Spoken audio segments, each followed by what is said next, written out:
Welcome everybody back to Boost Emotion, guys. And today we got an informative video. Well, I hope it's informative.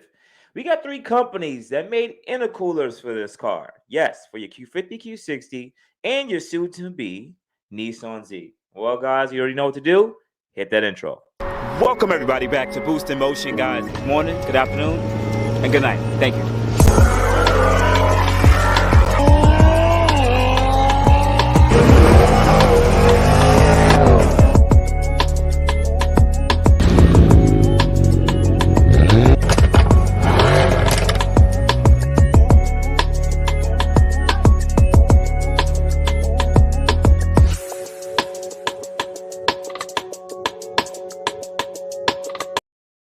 Welcome everybody back. Welcome everybody back to the channel. Now, if you are a subscriber to this channel, you already know what you already did. That means you hit the like button. And if you are part of the Boost Emotion subscription channel, you didn't.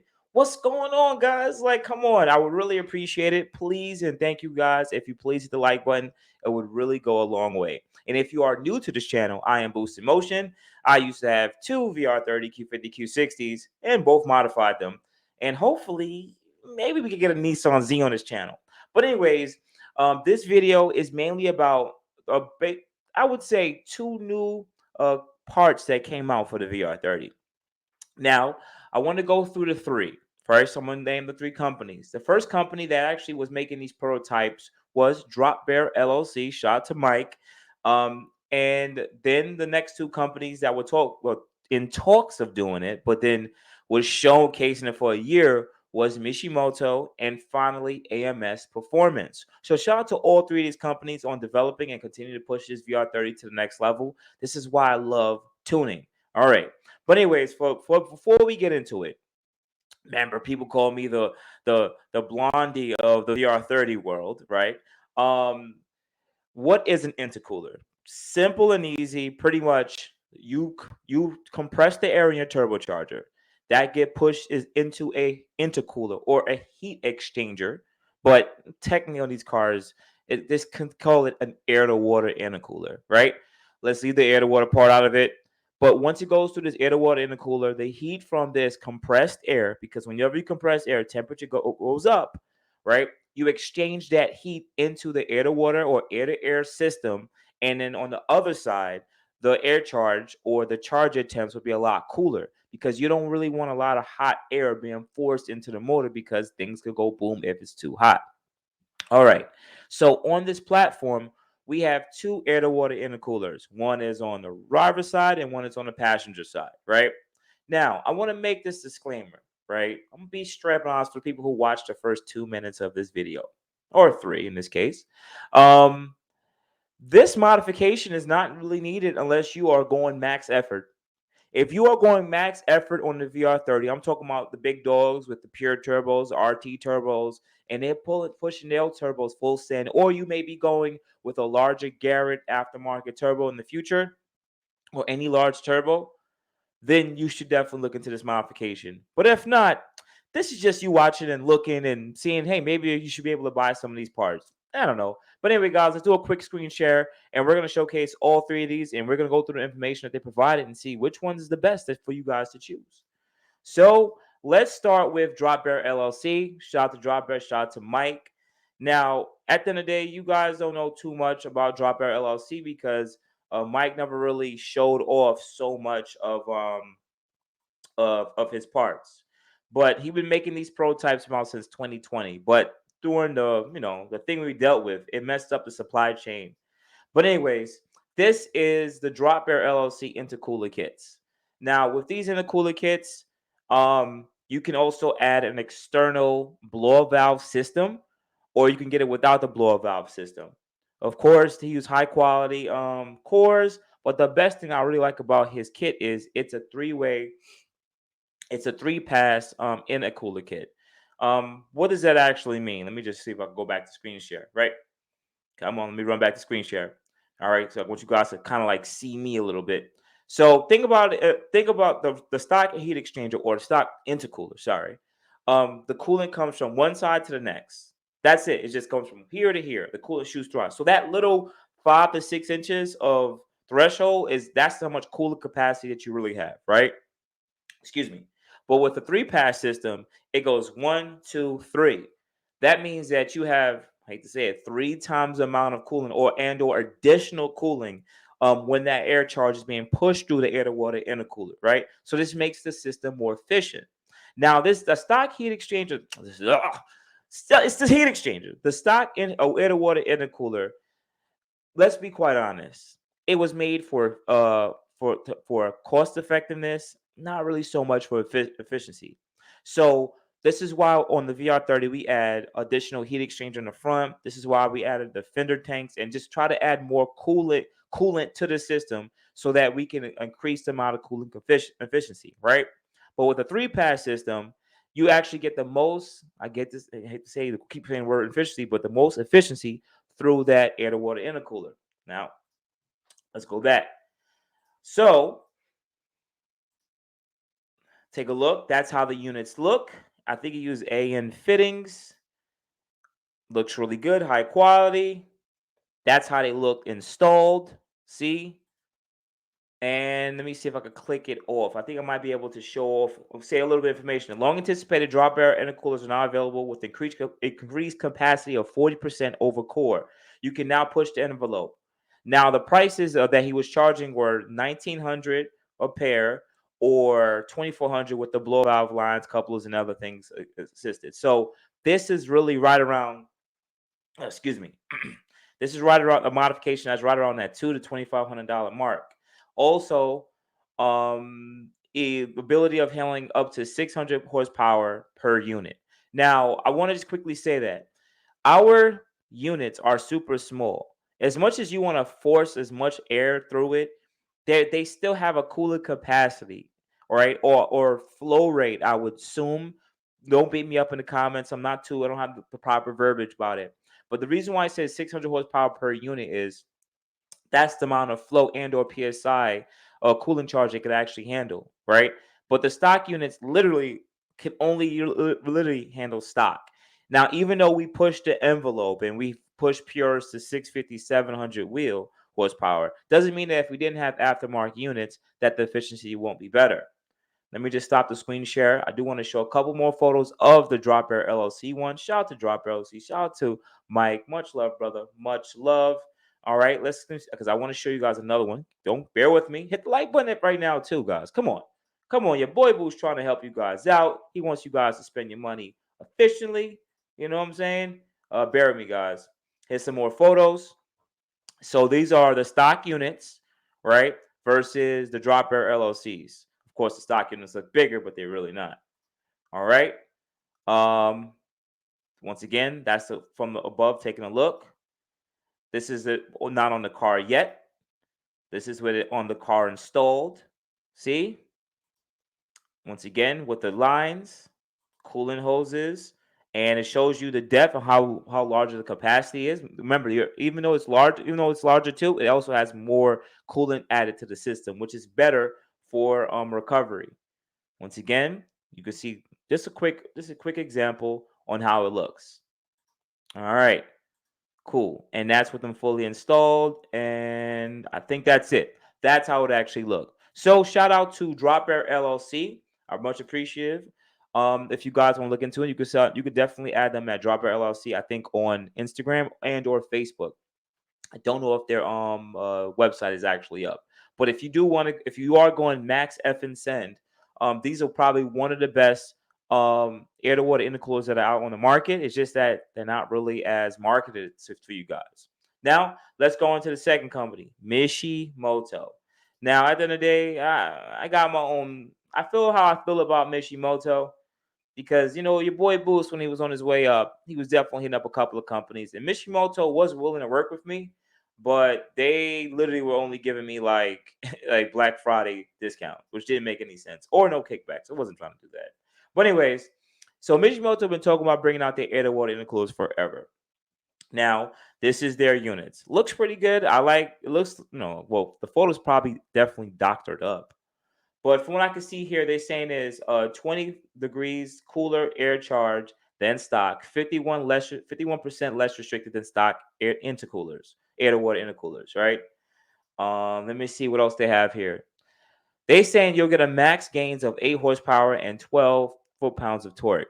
I'm assuming they did this type of testing on a stock Red Sport and or 300 or 3.0 T Sport and just did their comparison between them both. Now, oh, let me just step back. The reason, kind of what the idea of the 600 horsepower unit thing, right? That also still deals with the idea of flow, right? So when you go with different aftermarket cores, some cores actually flow a lot better, which means you have less drop in PSI across the threshold or across the air to water intercooler. So this is why they're saying it's 51% less restrictive because it flows better. And it says 49 increase in core volume over stock, which means they have a larger surface of core. Uh, they have a larger surface of cooling. So think about it like, shoot, I don't have anything as example, but just imagine if you had a box this small and the air was supposed to just go through this one box. But if you made the box bigger, the threshold now, the area, surface area is a lot bigger. So what they're saying is about almost 50% more surface area of core. All right, cool. It says to maintain an airdrop within 1 psi of stock, and nothing really here I really care so much about. They talk about the different materials they use and the quality and the warranty. Cool. I don't. Nothing else really stands out to me here that I'm really looking and reading into. But well, right now they're doing a pre-sale at about right around $1,400. This is where they projected when they're aiming for this price to be. Now let's go look through some photos of the units and see if we even like them. Let me see. 1 second, guys. That doesn't let me do that. Okay, this is the unit. Looks pretty good. I always like the outside of it looking like it has that bed material. It's pretty cool.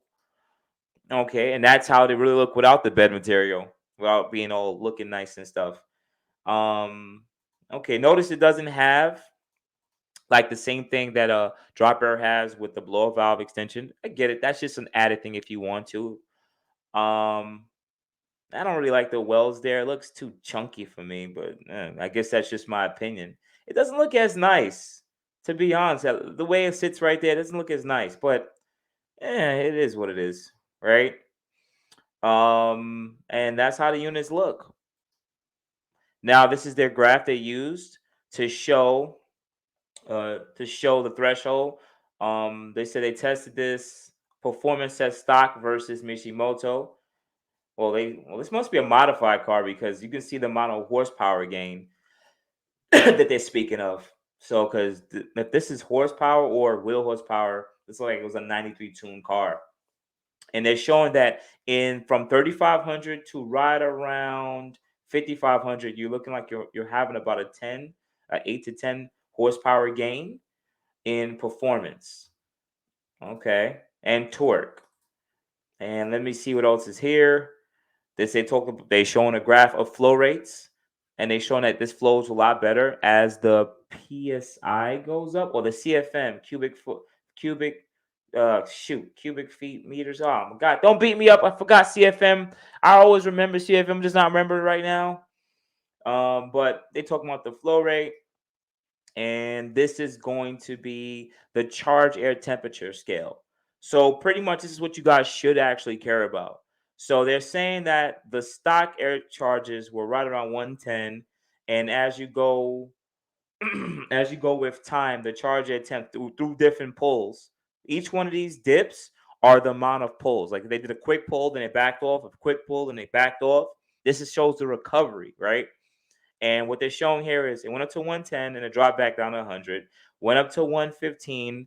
And as you go after a couple amount of pulls, excuse me, guys, after the time I assume is in seconds or minutes, not from can't be minutes because it says time. So I'm not too positive in this time thing they mean. Maybe they mean 4 minutes. I'm not too positive. But the air charge was right around a peak of 120 from what I can see here, Fahrenheit, and they dipped back down to 115 after 4 to 5 pulls. With their heat exchanger, air to water intercooler, you started right around 100, a lot less, and this kept on going up and going up through the certain amount of pulls, and it ended right around 110.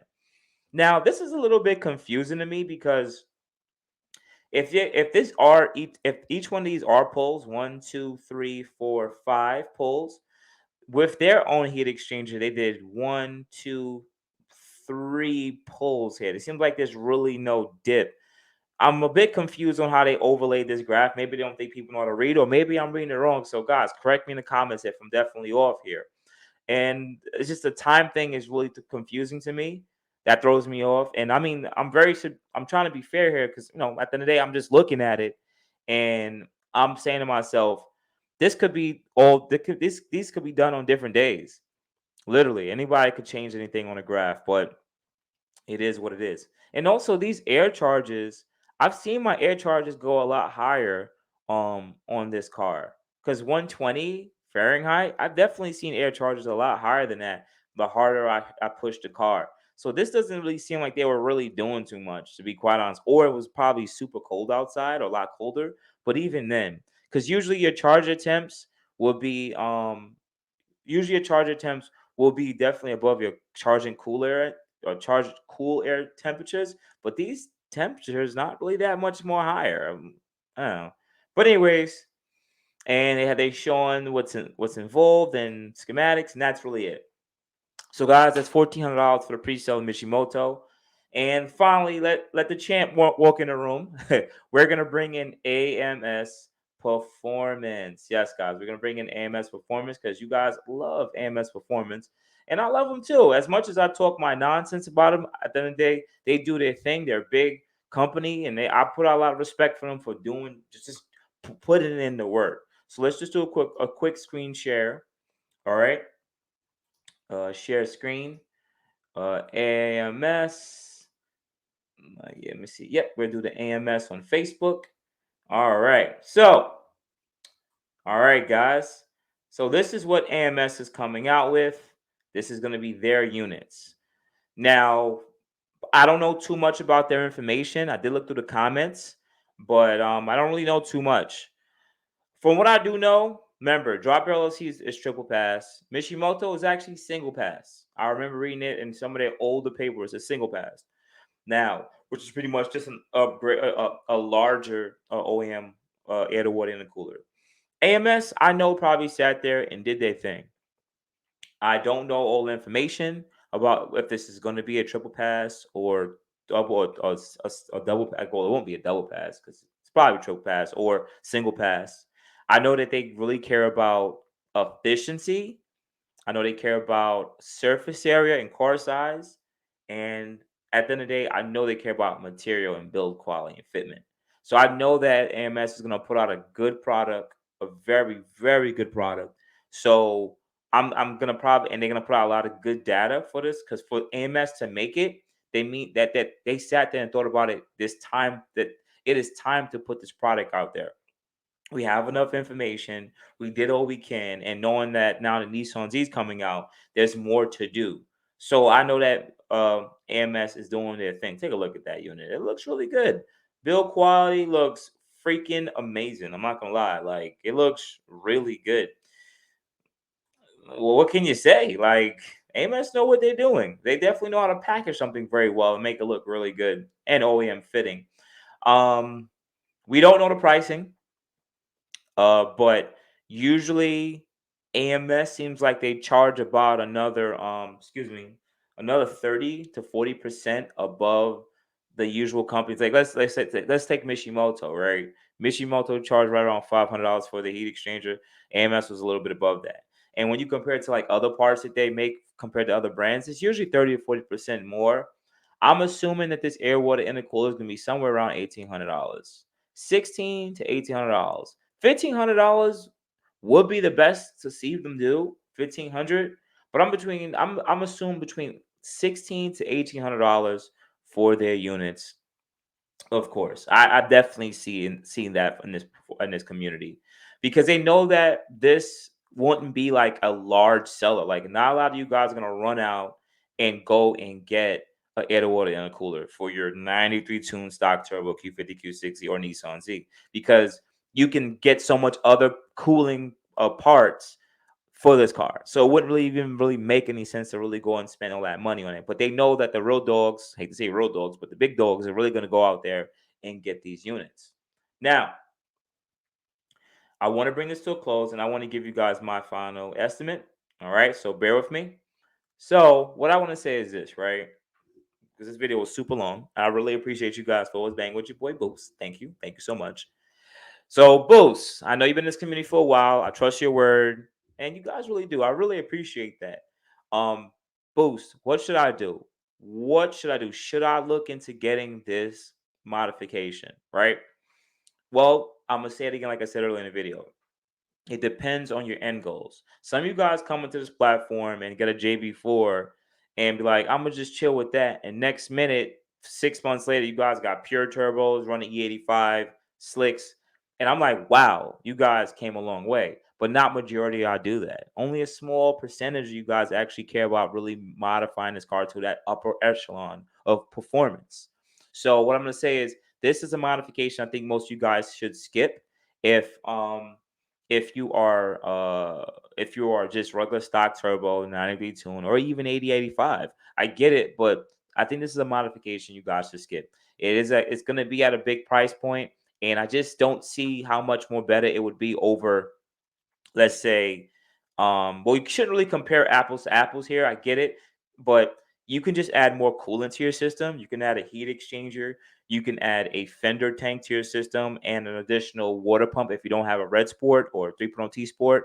And you can use these, excuse me, and you can use those modifications to add more coolant to the system, which means you'll have quicker recovery time, more consistent coolant temperatures, and honestly, when you add more coolant capacity, let's leave it at that, right? But if you go with this and you still have a stock system, yeah, it may be a little better, but once again, you're only limited by the amount of coolant you have in your system. You can do whatever you want, but it's still going to have a certain amount of efficiency. So I think this is something that you guys should skip.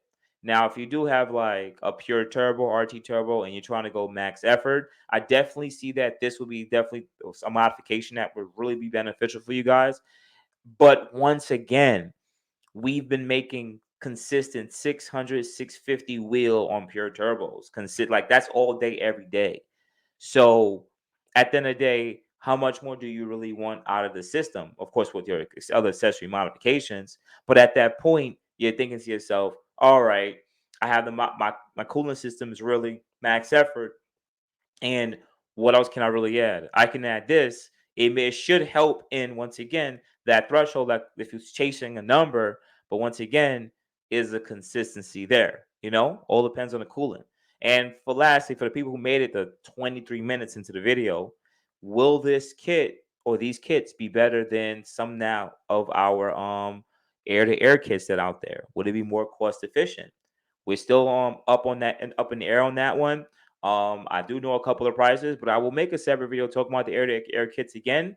But let's just keep it on the water-to-air kits. And shout out to all three companies that I listed. I'll put the links below. I'm not getting anything kickback or anything like that, but I'll put the links below to the two. I know AMS hasn't come out with their pricing or anything yet. They're just giving information out. But I know that all of these companies are anticipating a new Nissan Z, and I'm being quite honest with you guys. The Nissan Z owners are going to be a lot different than the Q50 Q60 owners. They're more about performance and making the car quick. Yes, they may still get the car for this look, but they want power. They're looking for that. Q50 Q60 owners, man, we like to go to work, A to B cars and have the family, or the Q60 and just look nice and cruise on the weekend, But outside of that, guys, we have a good morning, good afternoon, good night. Thank you guys for hanging out with me throughout this whole video. I know you guys got a little tired because I did too. Sorry that my voice is so monotone, but hopefully I earned you guys and I hope that I gave you guys all the best information that you need. Outside of that, guys, you have a good morning, good afternoon, good night. Thank you, guys. I appreciate it. You guys have a good day. Thank you. Thank you, everybody, for watching. Do appreciate you guys. Love you guys very much. You can also check out the 2 links I posted for some of my other videos. Also, on top of that, if you want to purchase some boostinmotion merch, definitely check the link that I posted also. And finally, if you've been watching all my videos and you enjoy them, please hit the link to subscribe to my YouTube channel. Thank you.